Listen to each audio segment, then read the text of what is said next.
রেখে দেব। তো বন্ধুরা এখন নিয়েছি কাঁচা আলু। আলু সেদ্ধ করার কোনো দরকার নেই, তো আমি ছোট্ট সাইজের 5টা কাঁচা আলু নিয়েছি। তো এই গ্রেটার দিয়ে প্রথমে আলুগুলোকে গ্রেট করে নেব। বন্ধুরা একেবারে সহজ আর মজার রেসিপি, অবশ্যই ভিডিওটিকে শেষ পর্যন্ত দেখে তারপরে যাবে। আলু কুচিয়ে নেওয়ার পর নিয়েছি একটা গাজর। গাজরটাকেও এইভাবে গ্রেট করে নিতে হবে। তো বন্ধুরা আলু আর গাজর আমাদের গ্রেট করে নেওয়া হয়ে গেছে, দেখতেই পাচ্ছ।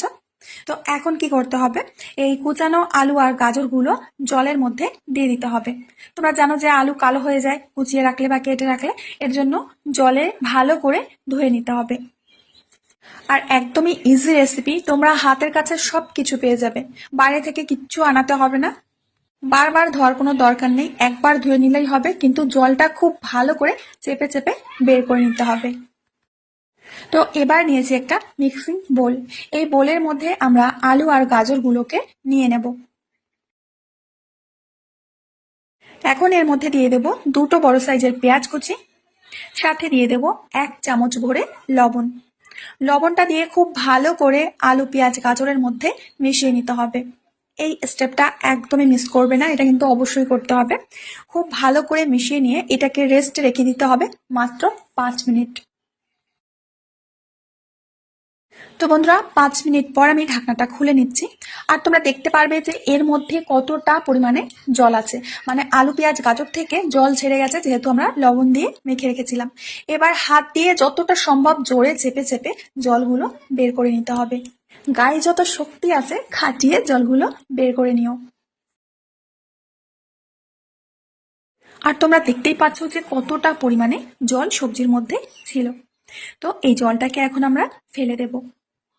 এবার যে সবজিগুলো নিয়েছি এর মধ্যে দিয়ে দেব রসুন কুচি, দিয়ে দেব আদা কুচি, কাঁচা লঙ্কা কুচি, আর এখানে দিয়ে দিচ্ছি অনেকগুলো ধনেপাতা কুচি, আর দেব চাট মশলা। এখন 1 চামচ জিরে দিয়ে দিলাম যাতে হজমটা খুব ভালোভাবে হয়, আর দিয়ে দিচ্ছি 1 চামচ ধনিয়া গুঁড়ো। খুব ভালো করে এখন এই সবজিগুলোকে মশলার সাথে মিশিয়ে নিতে হবে। এখানে কিন্তু আর কোনো মশলার কোনো প্রয়োজন নেই।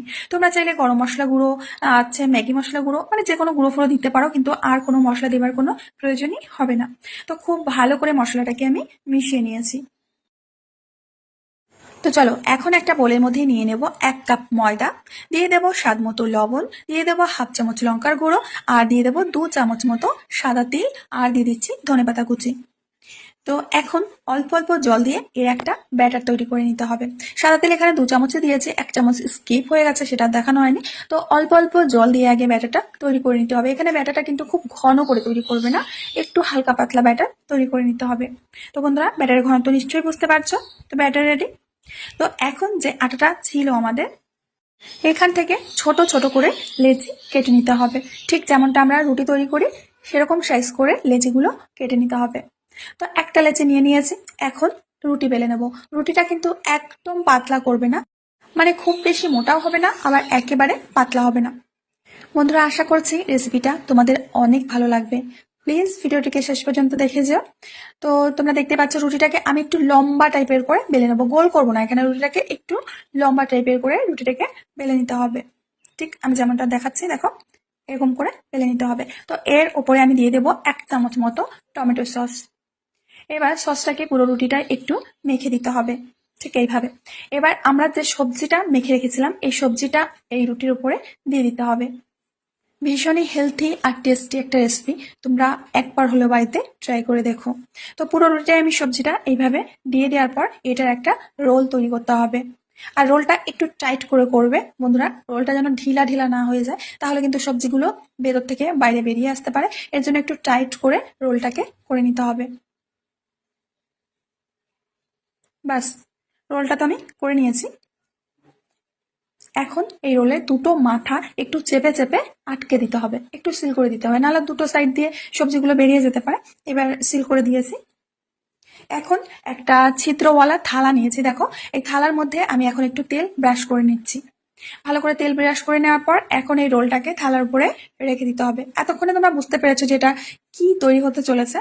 তো দেখো রোলটাকে আমি বসিয়ে দিচ্ছি।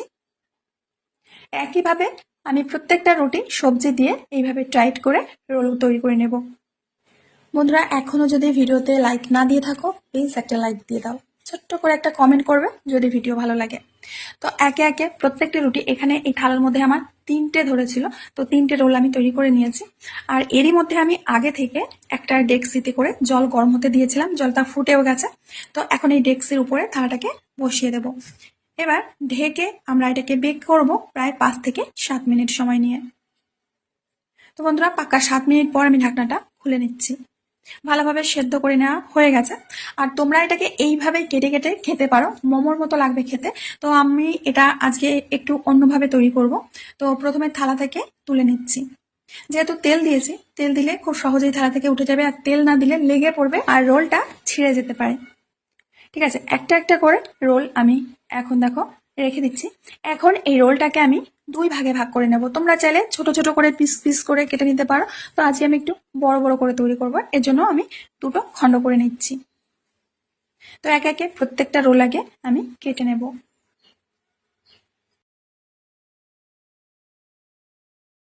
তো রোলগুলো আমাদের একেবারে রেডি।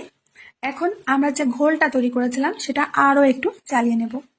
এখন এই ঘোলের মধ্যে একটা করে রোল দিয়ে দিতে হবে, আর খুব ভালো করে ব্যাটারটাকে এর গায়ে লাগিয়ে নিতে হবে। ব্যাস, এখানে তোমরা কর্নফ্লোর দিয়েও ঘোলটা তৈরি করতে পারো, বেসন দিয়েও তৈরি করতে পারো। ঠিক আছে, আগে থেকে আমি তেলটা গরম করে নিয়েছিলাম। এখন এই গরম তেলের মধ্যে একটা একটা করে রোল দিয়ে দেবো। এখানে খুব বেশি দেবো না, 3 থেকে 4টে রোল দিয়ে দিতে হবে। এখানে আমি 3টে রোল দিয়ে দিচ্ছি। গ্যাসের আঁচটাকে কিন্তু হাই টু মিডিয়ামে রাখবে। হাই টু মিডিয়ামে রেখে এগুলো ভেজে নিতে হবে। একটা পাশ একটু হয়ে যাওয়ার পর এইভাবে আমি উল্টে দিচ্ছি। একটু সময় নিয়ে ভাজলে দেখবে যে এগুলো ক্রিস্পি হয়ে যাবে বাইরে থেকে। আর কম সময় নিয়ে ভাজলে ক্রিস্পি হবে না, একটু নরম নরম থাকবে, তবুও খেতে দুর্দান্ত লাগে। কথা বলতে বলতে রোলগুলো আমরা ভেজে নিয়েছি। দেখতেই পাচ্ছ কালারটা কত সুন্দর এসছে। এটা খেতেও কিন্তু খুব সুন্দর লাগে। তো একে একে প্রত্যেকটা রোল আমি তুলে নিচ্ছি। একইভাবে দ্বিতীয় ব্যাচটাকেও আমি ভেজে নিয়েছিলাম। আর দেখে কিন্তু খেতে ইচ্ছা করছে, এতটাই লোভনীয় হয়েছে আজকের খাবারটা।